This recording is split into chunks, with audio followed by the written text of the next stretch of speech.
I'm here with Joe, PV Trader, and we're going to be discussing Autovaults. So let's get started.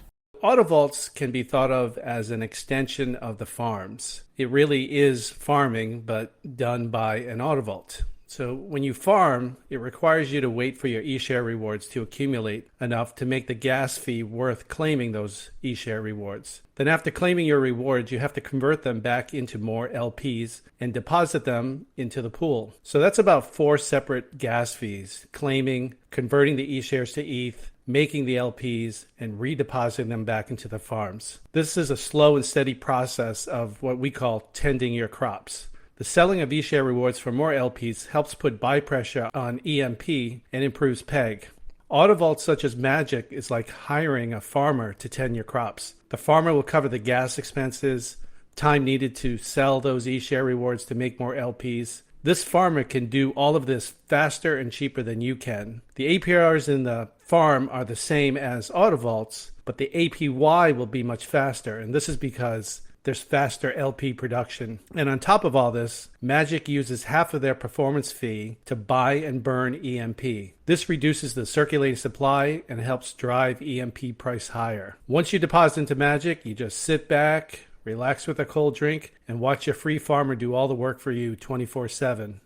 Well, I have to admit that sounds pretty good. What should I be thinking about when I'm considering putting my LPs in either an Autovault or one of the farms? One strategy to consider when you're looking at whether you should farm your EMP LPs or putting them into Magic is kind of look at what situation you're in. So Autovaults like Magic does the same action as zapping your farmed eShare rewards for more EMP LPs, but much faster and cheaper than you can. It really puts the LP growth on autopilot. Half of your eShare rewards are sold for EMP, so it's great for a buy pressure on EMP and PEG restoration. That additional boost comes from Magic's BBB, buy back and burn, and where they take half of their performance fee, buy fresh EMP, and then they send it to a burn contract. This reduces the circulating supply, which helps boost EMP's price. The strategy you choose will depend on which bucket you fall into. So what I like to call in the first bucket are those that are eShare emitters and they have no nodes. If you are heavily weighted in the farms and not generating or sitting on any excess EMP, Magic's Autovault is the most efficient way to grow your LPs 24/7 and helps restore and maintain PEG. You pay that Magic farmer only a few cents the first time to make your deposit, and in turn, that farmer will grow your LPs 24/7, including covering the gas fees.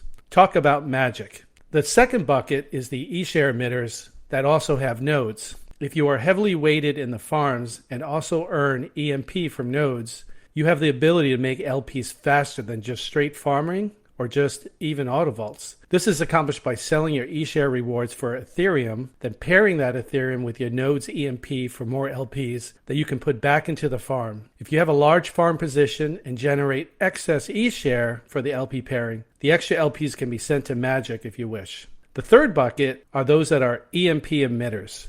The people that generate EMP through nodes and also through the boardroom and printing need to think bigger and generate eShares from the farms to swap for Ethereum. This can then be paired up with your EMP emissions for a much faster production of EMP LPs versus just straight farming or even the Autovaults.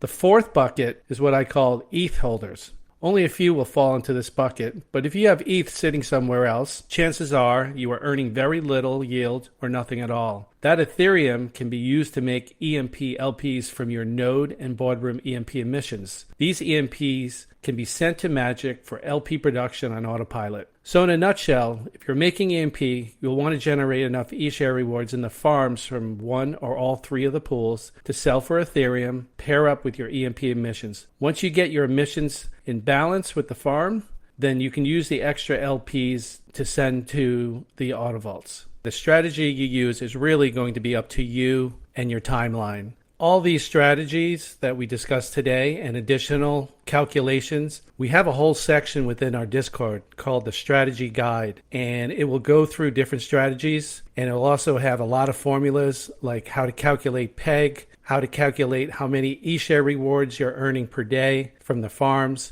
Also, how much you need in the farms to balance your boardroom or node emissions to have that perfect 1-to-1 ratio for LP production. So check that out. It'll be really helpful for anyone trying to tweak their strategy to kind of squeeze out as many rewards as they can.